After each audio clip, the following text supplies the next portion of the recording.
Une femme qui se fait siffler ou insulter dans la rue, ça n'a rien de nouveau. D'après une étude récente, 100% des Françaises auraient déjà été harcelées une fois dans leur vie.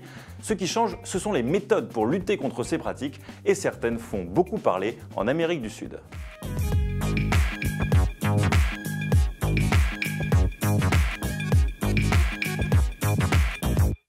On reparle beaucoup du harcèlement de rue depuis environ un an. Le 28 octobre 2014, une Américaine poste une vidéo sur YouTube où on la voit marcher pendant 10 heures dans les rues de New York. Le carton est immédiat et crée un effet d'imitation, comme ici où une femme marche pendant 10 heures à New York, mais en répondant à chaque réflexion entendue. Yo girl, nice ass. Thanks. I go to the gym, so you know. Is that yeah. true? Yeah. Yeah. Do you want to get married? Yes. I got it. No. Okay. Au Caire, en Égypte, on redécouvre une vidéo filmée à la première personne, encore plus dérangeante, où l'on se place dans la peau d'une femme qui traverse l'un des ponts les plus fréquentés de la ville. Bref, il y a désormais un nouveau moyen de dénoncer les prédateurs sans cerveau, la vidéo. Avec un smartphone ou une caméra embarquée, les femmes témoignent sur Internet de leur quotidien.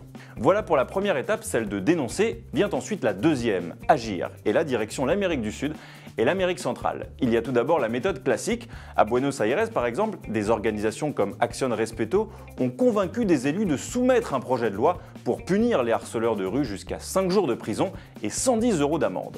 Il y a la méthode plus directe, diffuser les vidéos comme celle que vous venez de voir, mais sans flouter le visage des hommes.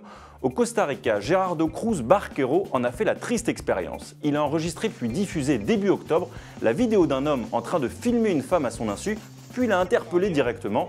Désormais, on ne parle que de lui car il a été poignardé 2 jours après et la piste du règlement de compte est évidemment plus que privilégiée.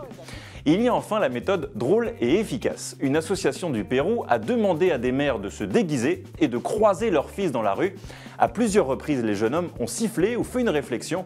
La suite, c'est que du bonheur. Regardez un extrait. Julio,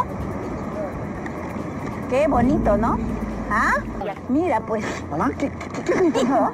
¿Qué dijo? ¿Cómo que hago disfrazada? He venido a cerciorarme que realmente estás molestando a las mujeres. Grandísimo. ¿Cómo es posible? Graciosito y chistosito con todas las mujeres. ¿Cómo estarás fastidiándolas y molestándolas? ¿Qué no te da vergüenza? Vas a ver al jefe ahorita y me va a votar. A mí no me interesa tu jefe.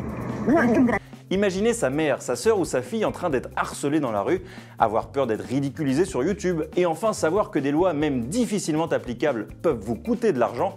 Voilà des moyens efficaces utilisés en Amérique du Sud pour que les mentalités changent, du moins celles des générations qui arrivent.